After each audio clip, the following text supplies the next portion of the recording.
Portofolio ya untuk saat ini seperti apa sih yang dilakukan oleh aset manajemen dari Samuel sendiri? Kalau di equity fund tentunya minimal 80%, tapi kita menjaga cash level gitu antara 5-10%. Jadi kalau seperti kemarin ada koreksi, kita manfaatkan untuk menambah bobot equity-nya. Tapi kalau di balance fund itu rata-rata kita 60% di equity, 40% di bond ataupun money market. Jadi relatif lebih moderat gitu. Tapi ke depannya kami sih melihat potensi terbesar imbal hasil tertinggi itu di equity ya. Gitu. Jadi kelolaan dana terbesar itu di equity? Equity kita 60% di equity baik di reksadana maupun di kontrak pengelolaan dana discretionary ya. Kebetulan kita relatif agak besar di discretionary yang seluruhnya saham gitu. Hampir seluruhnya saham. Baik, lalu target-target yang ingin dicapai ya begitu oleh Samuel Asset Management untuk di tahun 2025 ini di tengah penantian suku bunga Bank Indonesia yang mungkin ada peluang untuk kembali memangkas suku bunganya. Masih ada ruang begitu. Lalu juga kita lihat ada The Fed yang kemungkinan akan memangkas suku bunganya. Target yang ingin dicapai oleh perusahaan untuk di sisa tahun 2025 ini seperti apa? Kalau dari potensi imbal hasil ya, mungkin bond yield 10 tahun dari 6,4 sekarang bisa turun ke 6 ke 6,2 gitu ya kalau ada pemangkasan bunga. Kemudian indeks. Jadi gap 0,2 ini lumayan gitu ya Pak ya? Untuk bond besar sekali gitu ya, besar. Kemudian indeks mungkin bisa kembali di atas 8.000 ya, kalau dari 78 ke 8.000 tadi fund flow akan masuk. Dan biasanya kalau udah kuartal 4 kita udah melihat valuasi 2026 gitu ya. Di mana kita meyakini pemerintah mungkin akan melakukan belanja fiskal maupun moneter yang lebih besar dibandingkan tahun ini yang tertunda kan. Itu akan juga membuat indeks dan mungkin EPS growth dari emiten equity naik dari sekarang sekitar 7% bisa kembali ke 8 atau 10%. Baik, kalau tadi kita sudah membahas instrumennya pemirsa, mungkin saya ingin menyinggung sedikit terkait dengan sektor-sektor ya Pak ya. Ini di tengah situasi yang cukup menantang saat ini sebetulnya sektor yang sudah overweight sebetulnya sektor apa sih Pak? Tapi atau mungkin sektor yang cukup menarik lah boleh katakan nih saat ini sektor apa Pak? Kalau kami masih melihat setelah koreksi ya perbankan mungkin meskipun sideline tapi kalau horizon agak panjang salah satu yang juga menjadi pilihan. Kemudian valuasinya saat ini tapi boleh katakan price to book value-nya sudah terkoreksi dari 2 tahun terakhir gitu. Jadi ada beberapa saham malah year to date sudah positif ya. Beberapa saham perbankan yang besar gitu. Tapi kalau yang makro fund mungkin masih mengurangi bobot saham-saham yang bank besar gitu ya. Tapi switch ke sektor-sektor lain seperti di metal, tadi proxy terhadap emas, kemudian retail, healthcare, mungkin secara selektif di residential dan industrial estate gitu ya. Kemudian telekomunikasi gitu.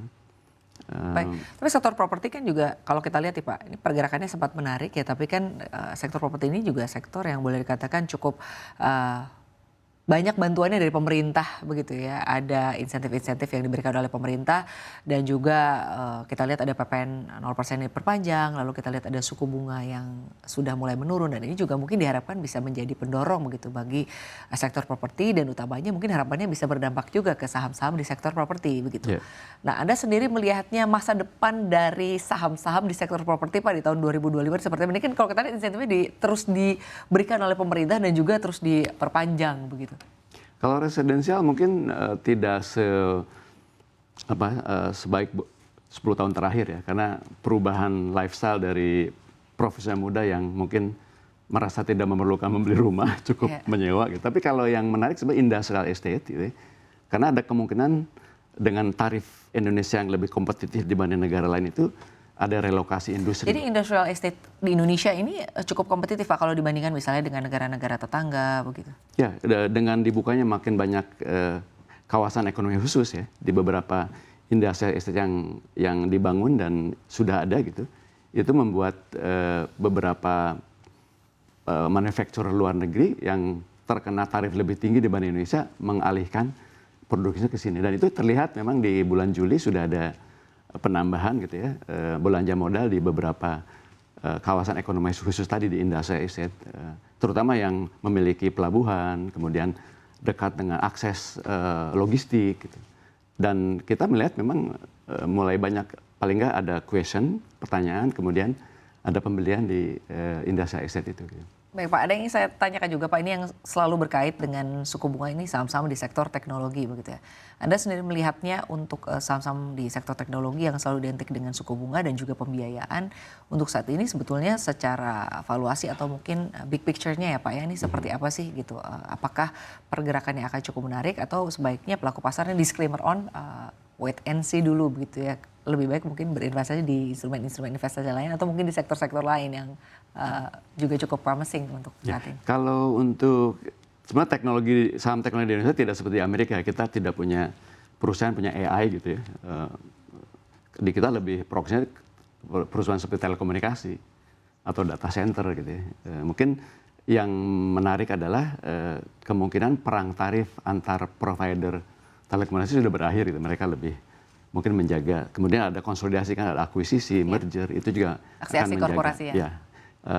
Kemudian penetrasi terhadap internet dengan adanya 3 juta rumah, kemudian juga ekspansi di luar Jawa yang diuntungkan dengan kenaikan dari agri bisnis ya gitu ya.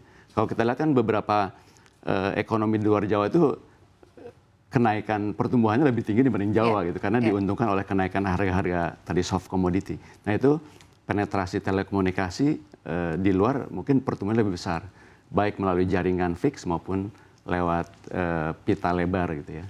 Jadi itu mungkin yang di telekomunikasi yang selama ini agak lagged bisa ada potensi mungkin pilihan yang ditambah bobotnya gitu. Baik, terakhir Pak, strategi-strategi apa yang terus dilakukan oleh perusahaan untuk bisa menjaga keberlangsungan bisnis Pak di tengah situasi yang cukup menantang saat ini, rupiah yang kalau kita lihat naik turun, IHSG juga naik turun, walaupun kalau kita lihat memang bicara mengenai pasar saham dan juga pasar keuangan akan selalu ada volatilitas begitu ya. Bagaimana strategi dari perusahaan? Jadi kalau kami lebih bullish terhadap masa depan Indonesia, tapi tentunya juga hati-hati ya.